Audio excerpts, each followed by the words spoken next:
नमस्कार दोस्तों, आप सभी लोगों का स्वागत है आपके अपने channel IAS study with Aryan पर। और मैं हूं आपका दोस्त आर्यन।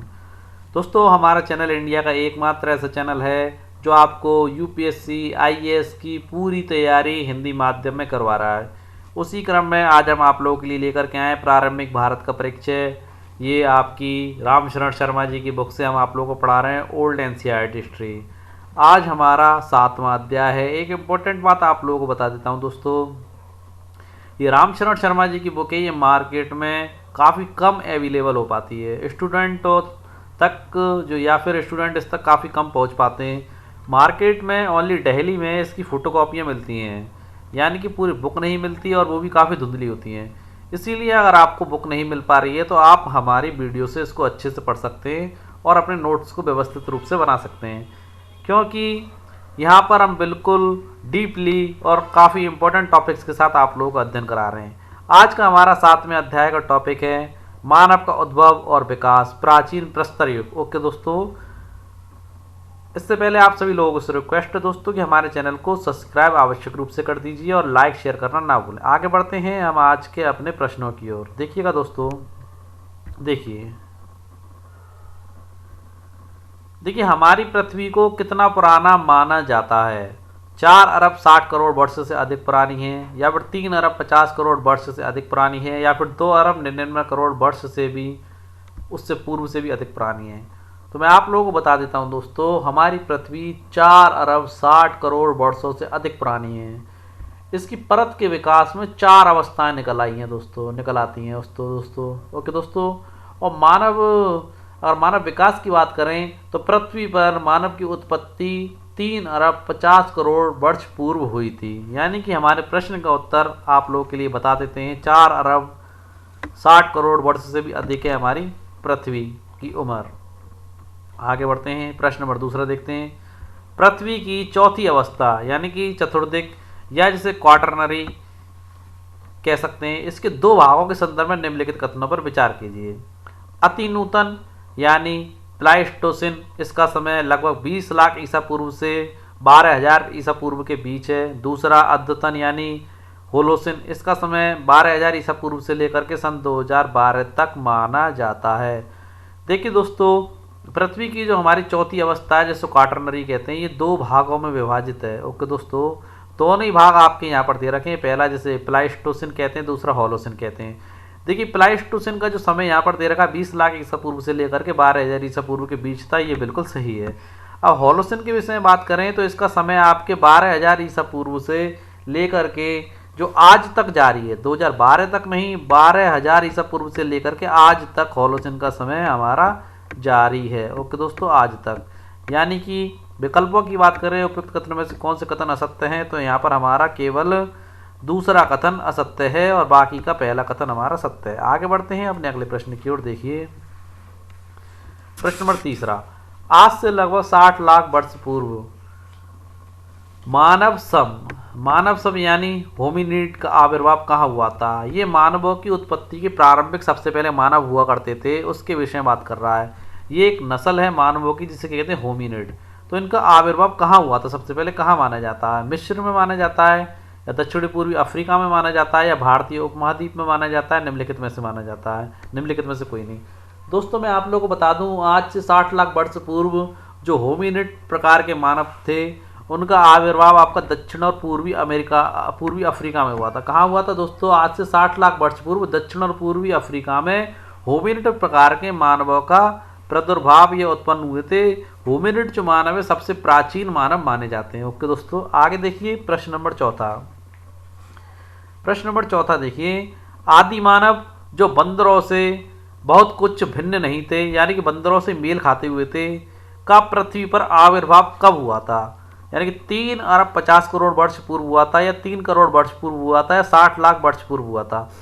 दोस्तों 60 लाख वर्ष पूर्व तो आपके होमिनिड का आविर्भाव हुआ था। तो दोस्तों आदि मानव का कब हुआ? तो आदि मानव के विषय में आप लोगों को बता देता हूँ। आदि मानव का आविर्भाव आपका 3 करोड़ वर्ष पूर्व हुआ था। कितने करोड़ वर्ष पूर्व हुआ था दोस्तों? 3 करोड़ वर्ष पूर्व इनका आविर्भाव हुआ था। आगे बढ़ते हैं, देखिए ये मैंने मानव सम या होमिनिड के चित्र लगाए। होमिनिड ऐसे हुआ करते थे, सबसे पहले मानव थे। देखिए दोस्तों होमिनिड इस प्रकार के हुआ करते थे। ओके दोस्तों, आगे बढ़ते हैं।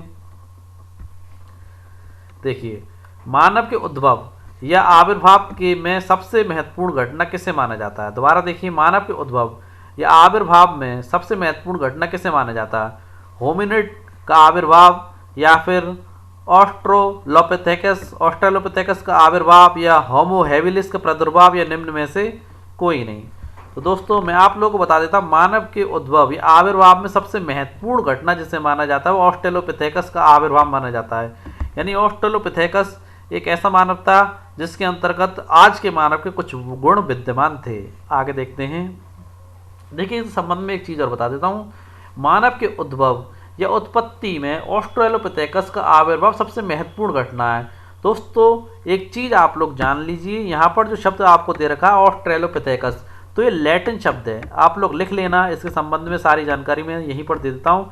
ये एक लैटिन शब्द है। क्या, कौन सा शब्द है? लैटिन शब्द है, लैटिन भाषा का शब्द है ऑस्ट्रेलोपिथेकस, जिसका अर्थ दोस्तों दक्षिण वानर है, दक्षिणी वानर है। दक्षिणी वानर यानी कि दक्षिणी मंकी, जिसे वानर को मंकी कहते हैं, दक्षिणी वानर है इसका अर्थ। और दोस्तों जो ऑस्ट्रेलोपिथेकस था ये नर वानर था, यानी कि मेल बंदर था। और दोस्तों सबसे महत्वपूर्ण बात जो मैंने अभी थोड़ी देर पहले आप लोगों को बोली कि इस प्रजाति के वानर में वानर और मनुष्य दोनों के लक्षण विद्यमान थे, यानी कि बंदरों के और मनुष्य के दोनों के लक्षण विद्यमान थे।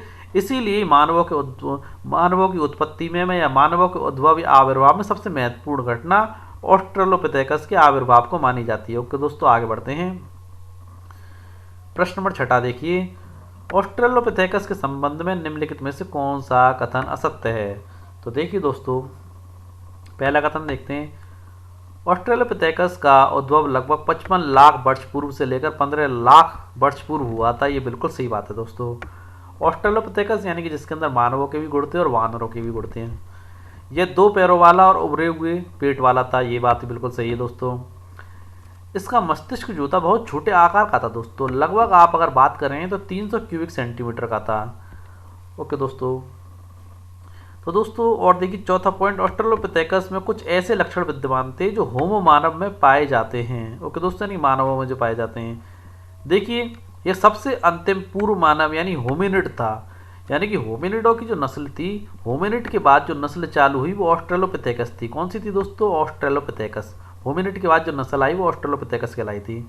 तो पूर्व मानवों की सबसे आखिरी नस्ल थी, होमिनिड की सबसे आखिरी नस्ल थी ऑस्ट्रेलोपिथेकस, क्योंकि यहाँ से ऑस्ट्रेलोपिथेकस से वानरों के अंदर मानवीयता यानी मानवों के गुण आना स्टार्ट हो गए थे।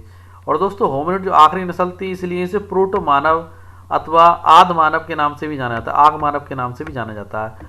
दोस्तों ये गलत कथन की बात कर रहा है तो मैं आप लोग को बता देता हूँ, यहाँ पर जो गलत कथन आपका तीसरा है, क्योंकि इसका मस्तिष्क जो था छोटे आकार का था, मगर 300 क्यूबिक सेंटीमीटर का ना होकर के 400 क्यूबिक सेंटीमीटर का था। ओके दोस्तों, आगे बढ़ते हैं अपने अगले प्रश्न की ओर। देखिए 7वां प्रश्न, प्राचीन मानवों के प्रादुर्भाव एवं उनके काल को सूची प्रथम एवं सूची द्वितीय से सुमेल करते हुए कूट मिलान कीजिए। अब देखिए मानवों का सबसे पहला प्रकार होमो हैबिलिस, होमो हैबिलिस की उत्पत्ति या इनका समय कौन सा है, तो मैं आप लोगों को बता देता हूँ। होमो हैबिलिस इसका जो समय 20 लाख से 15 लाख वर्ष पूर्व का है। कौन सा? 20 लाख से 15 लाख वर्ष पूर्व का है। दोस्तों इसके साथ एक चीज़ और बता देता हूँ, देखिए आप लोग लिख लेना। पूर्वी और दक्षिणी अफ्रीका में प्रथम मानव कहे जाने वाले हैं, यानी कि ये सबसे पहले मानव थे। मैंने आपको बताया ऑस्ट्रेलोपिथेकस में वानरों का और मानव के कुछ अंश दिखाई देते थे, मगर सबसे पहले जिसे मानव कहा गया वो कौन थे? Homo habilis. टाइम इनका क्या था? 20 लाख से 15 लाख वर्ष पूर्व। अब देखिए पूर्वी और दक्षिणी अफ्रीका में प्रथम मानव कहे जाने वाले होमो हैबिलिस का प्रादुर्भाव हुआ था। ओके दोस्तों, सबसे पहला मानव इन्हें ही कहा जाता है, होमो हैबिलिस को। ओके, और अगर इनके मस्तिष्क की बात करें दोस्तों, तो मैं आप लोगों को इनके मस्तिष्क का साइज यहीं पर बता देता हूँ, आप लोग लिखना चाहें तो लिख लेना। इनके मस्तिष्क का साइज आपका 500 से लेकर के 700 क्यूबिक सेंटीमीटर था। क्या था? 500 से लेकर के 700 क्यूबिक सेंटीमीटर था। अब देखिए सेकंड देखते हैं, होमो इरेक्टस।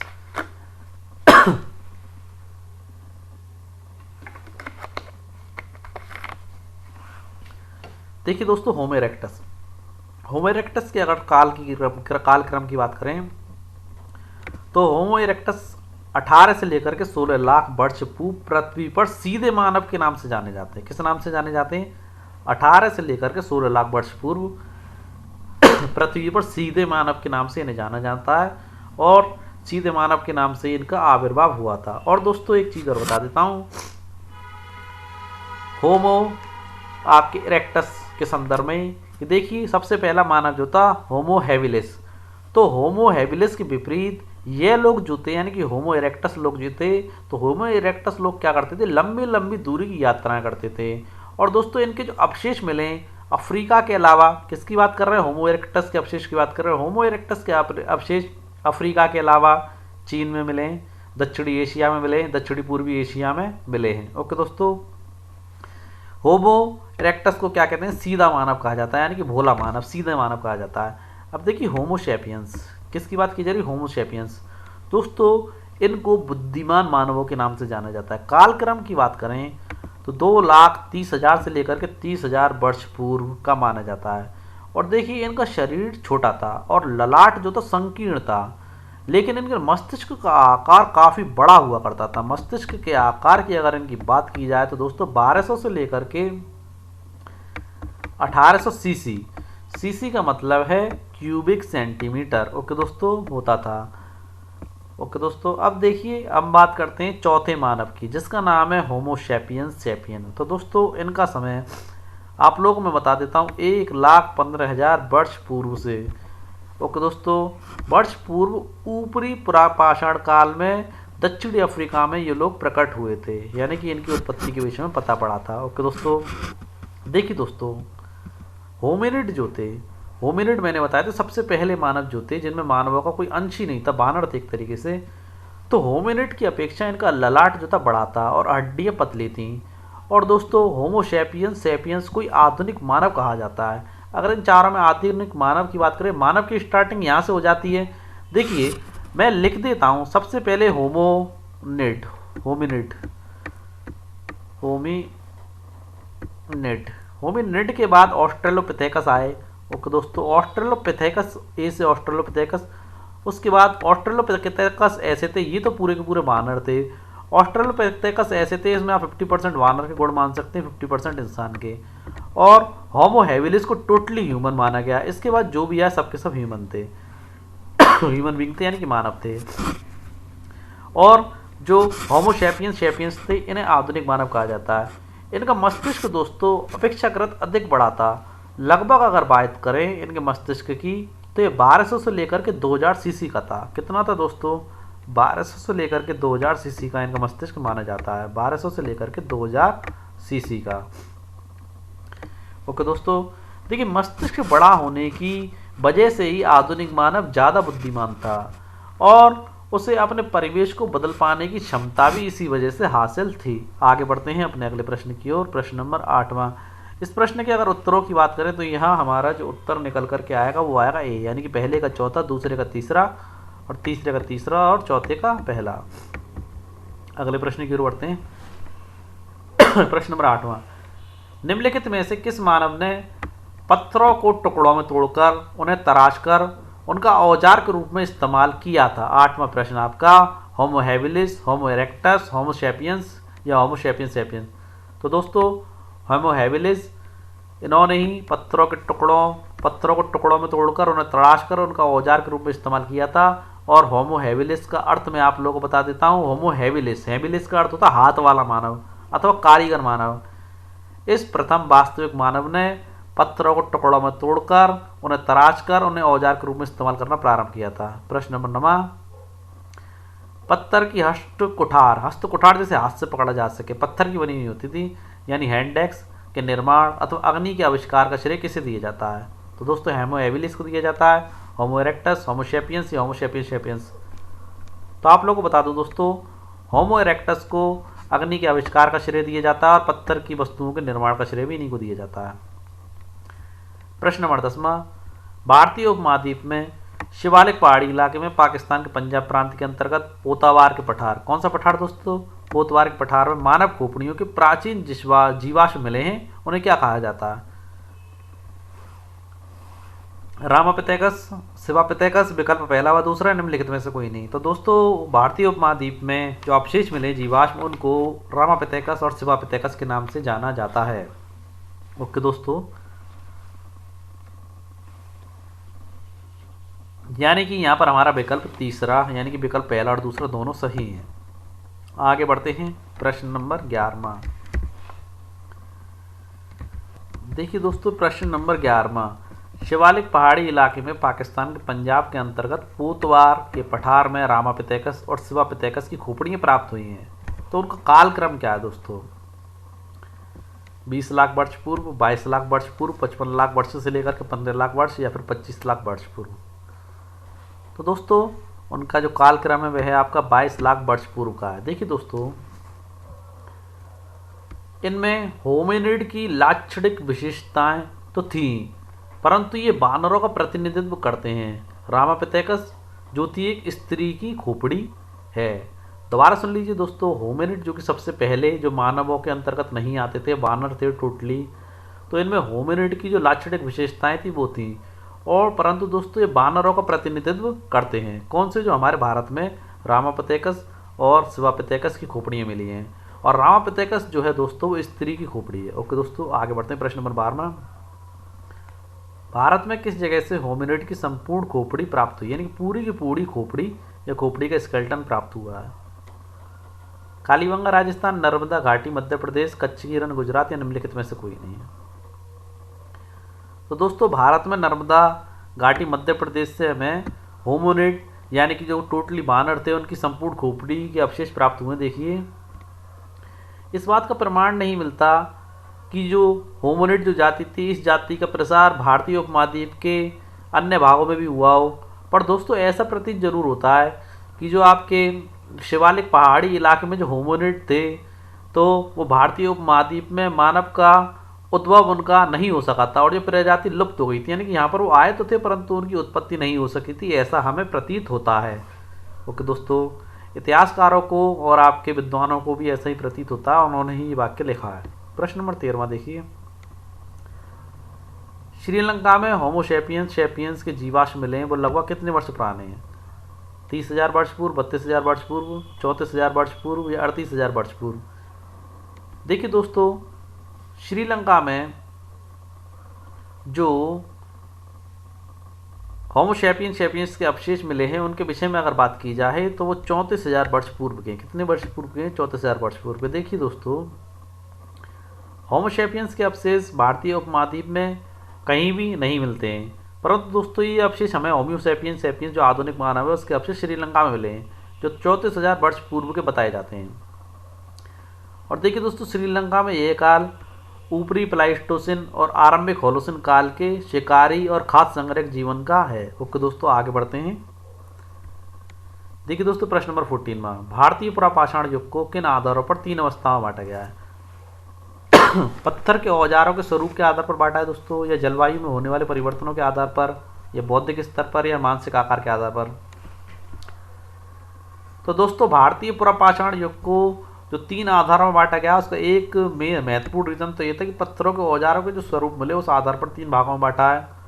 दूसरा, यहाँ जलवायु परिवर्तन हो रहे थे उसके आधार पर बांटा है, यानी कि पत्थरों के औजारों के अकॉर्डिंग और जलवायु के आधार के अकॉर्डिंग भारत के पुरापाषाण युग को 3 अवस्थाओं में बांटा गया था। तो यहाँ पर कौन सा ऑप्शन सही हुआ? यहाँ पर हमारा केवल पहला और दूसरा सही है। अगला प्रश्न देखते हैं।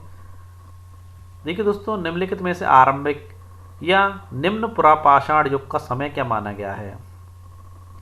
60,000 ईसा पूर्व से लेकर के 1,50,000 ईसा वर्ष ईसा पूर्व के बीच का, या आपका 1,50,000 ईसा पूर्व और 35,000 ईसा पूर्व के बीच का, या 35,000 ईसा पूर्व और 10,000 ईसा पूर्व के बीच का?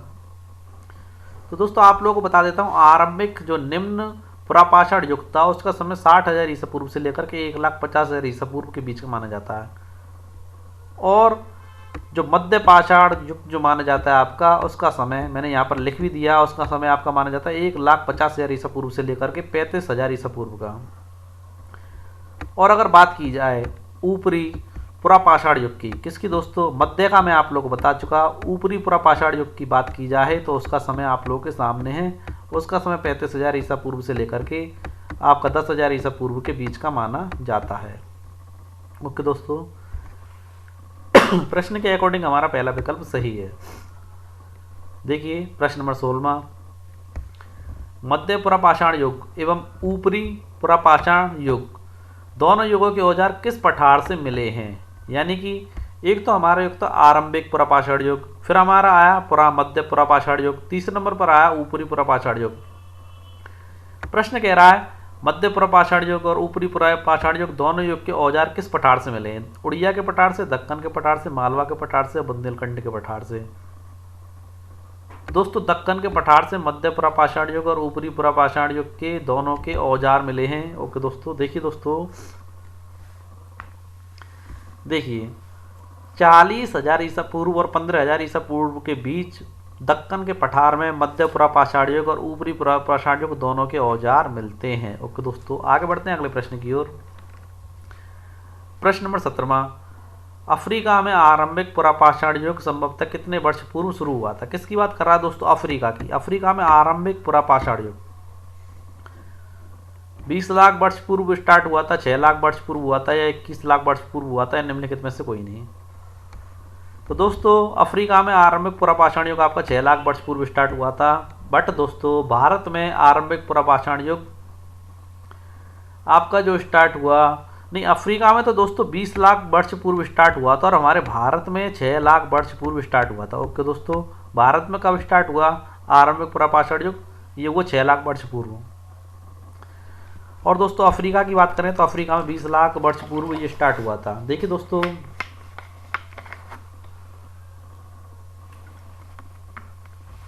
आरंभिक पुरापाषाण युग के स्थल अब पाकिस्तान में जो आपकी पड़ती है पंजाब की सोन और सोहन नदी की घाटी में पाए जाते हैं। इसके जो स्थल हैं वो कहाँ पाए जाते हैं उस विषय में बात कर रहा हूँ मैं दोस्तों। इस युग के जो स्थल हैं अब जो पाकिस्तान में जो पड़ती है पंजाब की सोन और सोहन नदी की घाटी में पाए जाते हैं। ओके दोस्तों, आगे बढ़ते हैं अगले प्रश्न की ओर। देखिए प्रश्न नंबर 18वां, नूतन युग या हेमोत्तर काल का समय था 3500 ईसा पूर्व से 10,000 ईसा पूर्व, 12,000 ईसा पूर्व से लेकर के 2012 तक, या 12,000 ईसा पूर्व से लेकर के आज तक। तो दोस्तों हेमोत्तर काल या नूतन युग का समय माना जाता है वो आपके 12,000 ईसा पूर्व से लेकर के आज तक का माना जाता है। ओके दोस्तों, आगे बढ़ते हैं। आपका प्रश्न नंबर 19वां, कि निम्नलिखित में से किस स्थान से प्रागैतिहासिक गुफा शैल चित्र मिले हैं? किस स्थान से गुफा शैल चित्र मिले हैं? कौन से दोस्तों, किसकी बात कर रहा है? प्रागैतिहासिक गुफा शैल चित्र मिले हैं गुर्जरा से, कालीबंगा बागौर से, भीमबेटका से। तो दोस्तों ये आपके भीमबेटका से मिले। कहाँ से मिले? भीमबेटका से। देखिए दोस्तों प्रागैतिहासिक कलाकृतियां तो कई स्थानों से पाई जाती हैं, परंतु दोस्तों एमपी यानी कि मध्य प्रदेश का भीमबेटका इस संदर्भ में अद्भुत जगह है। यहाँ दोस्तों 500 से भी अधिक चित्रित गुफाएं मिली हैं। इन गुफाओं के जो चित्र हैं उनका समय दोस्तों पुरापाषाण काल और मध्य पाषाण काल तक का है। ओके दोस्तों, आगे बढ़ते हैं अगले प्रश्न की ओर। प्रश्न नंबर 20वां दोस्तों, आरंभिक पुरापाषाण काल के संदर्भ में निम्नलिखित कथनों पर विचार कीजिए। देखिए यहाँ के लोग कुल्हाड़ी, हस्तकुटार, बिदारणी और खंडक का प्रयोग करते थे। दोस्तों ये कथन बिल्कुल सही। कुल्हाड़ी का प्रयोग भी करते थे, हस्तकुटार यानी पत्थर का बना हुआ हाथ से औजार होता था खोदने का, उसका प्रयोग करते थे। और बिदारणी की बात करें, बिदारणी क्या होती है? किलीवर होता है आपका। और खंडक क्या होता है? चौपर। चौपर यानी कि जो खेलने का गेम खेलने का होता है उसका प्रयोग करते थे। दूसरा देखिए, इस समय के स्थल पाकिस्तान में पड़ी पंजाब की सोहन या सोहन नदी घाटी पाए जाते हैं, जो मैंने अभी आप लोगों को थोड़ी देर पहले ही बताया है। और देखिए इस युग का मानव खाद संग्रह कर जीवन इकट्ठा किया करता था, यानी खादों को संग्रह करता था और उससे अपना जीवन यापन किया करता था। पर तीनों पॉइंट आपके सही दिए गए हैं। ओके दोस्तों, यानी कि उपरोक्त सभी सही हैं। अगला प्रश्न देखते हैं, प्रश्न नंबर 21वां। देखिए, आरंभिक पुरापाषाण के मध्य पुरापाषाण के संबंध में निम्नलिखित में से कौन सा कथन असत्य है? देखिए दोस्तों, आरंभिक पुरापाषाण के 3 काल मैंने आप लोगों को बताए थे। एक तो आरंभिक पुरापाषाण काल था, दूसरा मध्य, और तीसरा था जो मैंने आप लोगों को बताया था तीसरा ऊपरी पुरापाषाण। तो दोस्तों आरंभिक पुरापाषाण काल के मध्य पुरापाषाण के संबंध में कथन पूछ रहा है कि कौन सा कथन असत्य है। देखिए इस समय के मुख्य औजार लकड़ी की पपड़ियों से बने विविध प्रकार के फलक, वेदनी, छेदनी और खुरचनी होते थे। यह इस युग की शिल्प सामग्री नर्मदा नदी के किनारे किनारे कई स्थानों पर और तुंगभद्रा नदी के दक्षिणवर्ती कई स्थानों पर पाई जाती है। तो दोस्तों यहाँ पर जो दूसरा कथन दिया गया बिल्कुल सही है। जो शिल्पकला से संबंधित सामग्री है वो नर्मदा नदी के किनारे किनारे कई स्थानों पर और तुंगभद्रा नदी के दक्षिणवर्ती कई स्थानों पर पाई जाती है। परंतु दोस्तों इस समय के जो मुख्य औजार थे लकड़ी की पापड़ियों के नहीं बने होते थे, पत्थर की पापड़ियों के बने होते थे। किसके बने होते थे? पत्थर की पापड़ी होती, पपड़ी नुमा होते थे दोस्तों, जो खुरचने के काम में आते थे, कुछ इस प्रकार के। ओके दोस्तों, और उसे पकड़ करके खोदा भी जाता था। फलक भी इसी प्रकार के होते थे। ओके दोस्तों, अगला प्रश्न देखते हैं दोस्तों, प्रश्न नंबर 22वां। देखिए, नए चकमक उद्योग की स्थापना, आधुनिक प्रारूप के मानव का उदय। नए चकमक उद्योग की स्थापना और आधुनिक प्रारूप के मानव का उदय हुआ था मध्य पुरापाषाण काल में, ऊपरी पुरापाषाण काल में या मध्य पाषाण काल में। तो दोस्तों आधुनिक प्रारूप के मानव का उदय और नए चकमक उद्योग की स्थापना के विषय में पहले मैं आप लोगों को आंसर दे देता हूँ। इसकी स्थापना या उदय ऊपरी पुरापाषाण काल के समय पर हुआ था, परंतु प्रश्न ये उठता है कि चकमक क्या है। तो दोस्तों एक चीज बता देता हूँ, ये पत्थर था चकमक। चकमक पत्थर पाषाण युग को परिभाषित करने के लिए उपयोग की जाने वाली प्राथमिक सामग्रियों में से एक है। दोबारा सुन लीजिए, ये पत्थर था जो पाषाण युग को परिभाषित करने के लिए उपयोग की जाने वाली प्राथमिक सामग्रियों में से एक है। इसका प्रयोग दोस्तों पत्थर के औजार बनाने के लिए, आग लगाने के लिए किया जाता था। और दोस्तों अब बात करते हैं ऊपरी पुरापाषाण काल के संबंध में। तो दोस्तों इस समय क्या था, इस काल के 566 स्थल पाए गए, यानी कि 566 स्थल पाए गए दोस्तों। और इस युग में आर्द्रता की कमी थी। इस अवस्था में विस्तार हिमयुग की उस अवस्था में हुआ जब जलवायु अपेक्षाकृत गर्म हो गई थी। ओके दोस्तों, कब हो गई थी? जलवायु गर्म हो गई थी।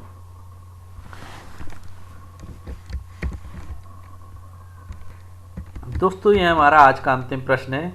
देखिए, मध्य पाषाण युग के संदर्भ में निम्नलिखित में से कौन सा कथन गलत है? गलत कथन पूछ रहा है। देखिए, इस युग में लोग शिकार करके और खाद्य वस्तुएं बटोरकर एवं पशुपालन भी करने लगे थे। ये बात बिल्कुल सत्य है दोस्तों। मध्य पाषाण युग में लोग शिकार भी करते थे, खाद्य वस्तुएं बटोरते थे और पशुपालन भी करते थे।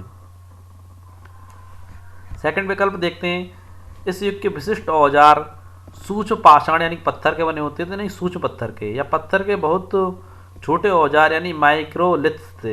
यानी कि दोस्तों पत्थर के जो काफी सूक्ष्म छोटे औजार होते हैं वो माइक्रोलिथ्स कहलाते हैं। ये बात बिल्कुल सही है। इस स्थल पर बस्ती ईसा पूर्व 5वीं शताब्दी के आरंभ से 4000 वर्षों तक रही। तो दोस्तों यहाँ पर ये कथन आप लोगों का गलत दे रखा है। ये जो बस्ती स्टार्टिंग हुई थी ईसा पूर्व 5वीं शताब्दी से आरंभ होकर के 5000 वर्षों तक रही थी। कितने वर्षों तक रही थी दोस्तों? 5000 वर्षों तक रही थी। ये गलत है आपका। देखिए, पशुपालन के प्राचीनतम साक्ष्य मध्य प्रदेश में आजमगढ़ और राजस्थान में बागौर से मिलते हैं। आजमगढ़ दोस्तों उत्तर प्रदेश में भी है, परंतु ये मध्य प्रदेश की बात कर रहा है। मध्य प्रदेश में आजमगढ़ और राजस्थान के बागौर से पशुपालन के प्राचीनतम साक्ष्य आप लोगों को मिलते हैं। इसके साथ ही दोस्तों एक इंपॉर्टेंट बात आप लोगों को बता देता हूँ। देखिए, मध्य पाषाण युग के जो लोग थे शिकार करके, यानी कि गिनते जाना आप लोग, एक तो शिकार करते थे, दूसरा मछली पकड़ते थे और तीसरा खाद्य वस्तुएं बटोर कर अपना पेट भरते थे। 3 चीजें हो चुकी हैं अभी तक, शिकार करना, मछली पकड़ना और खाद्य वस्तुएं बटोर कर पेट भरना। और आगे चलकर कुछ पशुपालन भी करने लगे थे, यानी कि चौथा कार्य करने लगे थे। क्या? पशुपालन का। और इन्होंने क्या था, शुरू में 3 पेशे अपनाए थे, परंतु दोस्तों पुरापाषाण युग से ही ये 3 पेशे अपनाते हुए चले आ रहे थे। और जो अंतिम पेशा जो था इनका पशुपालन का, उसे नवपाषाण संस्कृति से जुड़ा हुआ था। किससे जुड़ा हुआ था? नवपाषाण संस्कृति से जुड़ा हुआ था। ओके दोस्तों, इस प्रकार आज की हमारी वीडियो कंप्लीट होती है। जितने इंपॉर्टेंट प्रश्न इस चैप्टर से बनते थे वो हमने आप सभी लोगों को बता दिए। अगर मार्केट में आप लोगों को रामशरण शर्मा जी की बुक नहीं मिल रही है तो आप यहाँ से अपनी पूरी तैयारी कर सकते हैं, नोट्स बना सकते हैं दोस्तों। और आप सभी लोगों से रिक्वेस्ट है दोस्तों कि चैनल को सब्सक्राइब करना बिल्कुल ना भूलें। ज़्यादा से ज़्यादा चैनल को लाइक करें, ज़्यादा से ज़्यादा चैनल को सब्सक्राइब करो दोस्तों और शेयर करें। कल फिर मिलते हैं दोस्तों एक ऐसी अच्छी वीडियो के साथ। तब तक के लिए आप सभी लोगों दोस्तों जय हिंद दोस्तों। ओके, टेक केयर, ध्यान रखें आप सभी लोग अपना और अपनी तैयारी को अच्छे तरीके से जारी रखें।